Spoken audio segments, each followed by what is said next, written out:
Hello everyone, welcome to my channel Kick the Problem. I'm your one and only Shivam back again with a new problem on a binary tree. Today we are going to solve a problem in which we are going to find level order traversal of a binary tree.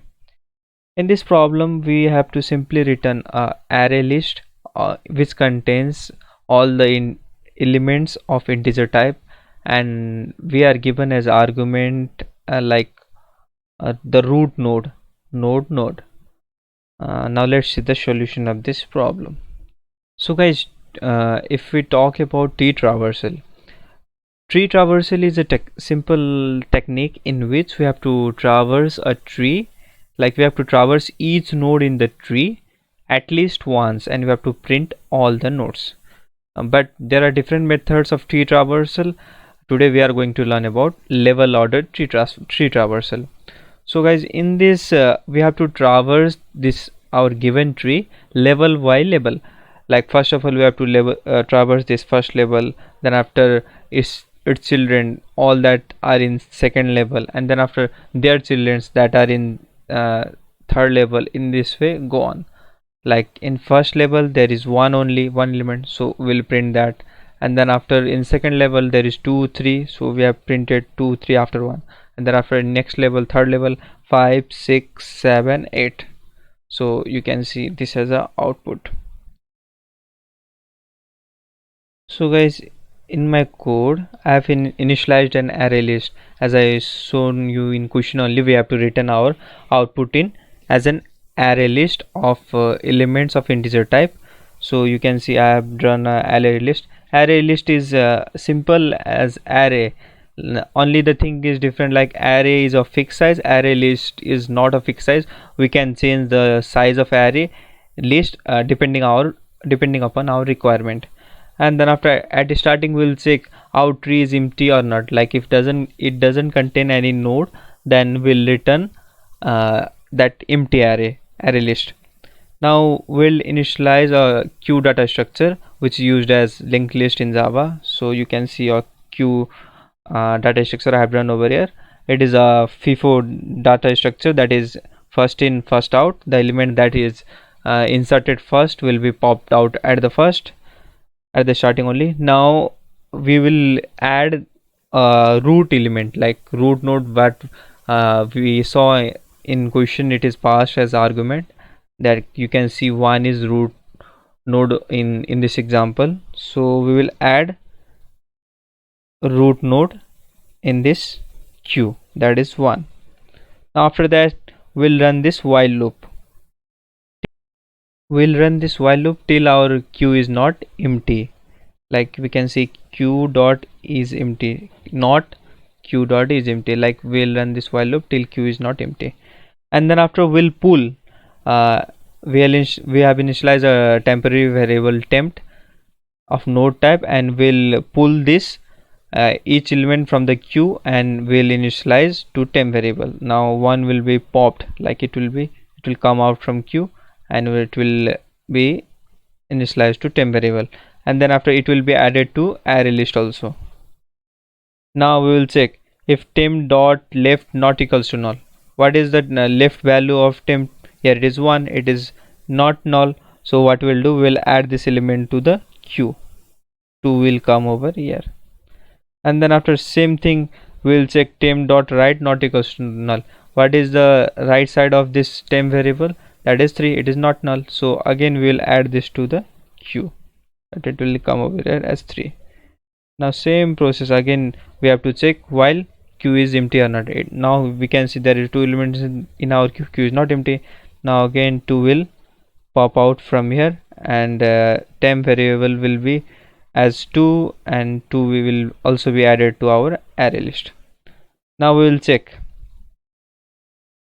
on the now we will check over if temp dot left not equals to null.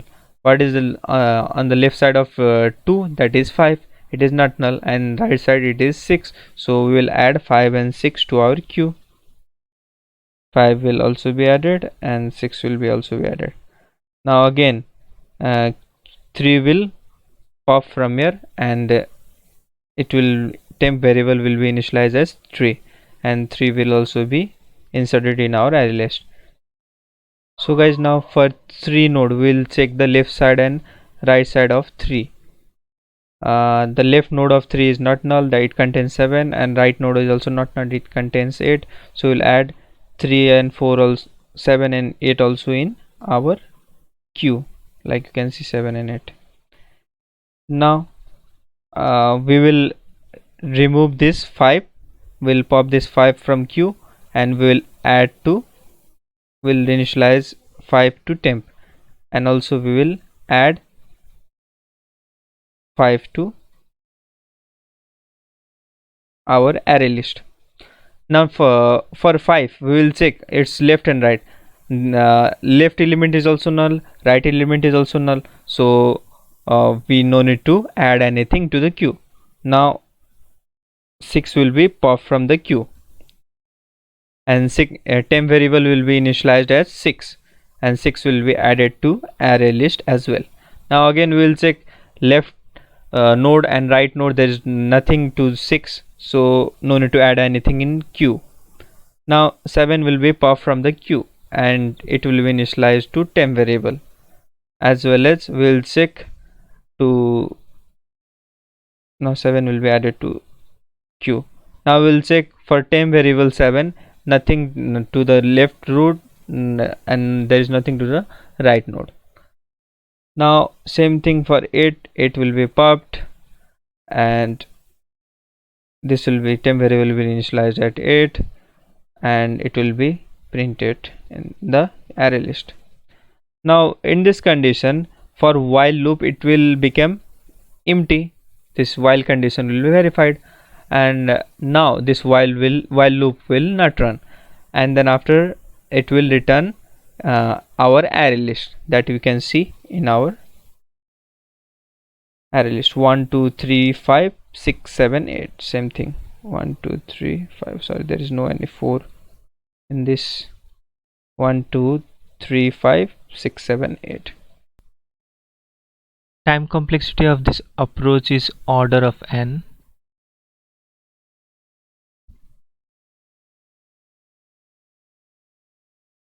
Order of n because we have used a while loop which will traverse for each elements of the tree, and space complexity of this approach is also order of n because we have used an extra space, like we have initialized an array list of same size of our, like all the elements that can store all the elements of our tree, as well as. So guys, let's compile our code. So guys, this is our code. Let's compile our code.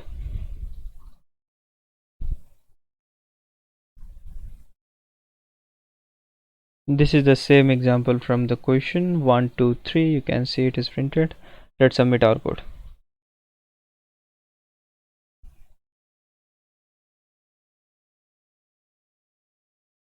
You can see it is tick mark, means our code is correct. So guys, if you like our video, please do like and subscribe our channel and press the bell icon. In future I'll be uploading many this kind of video related to DSN algo. Till then keep enjoying, keep watching, kick the problem. Bye bye.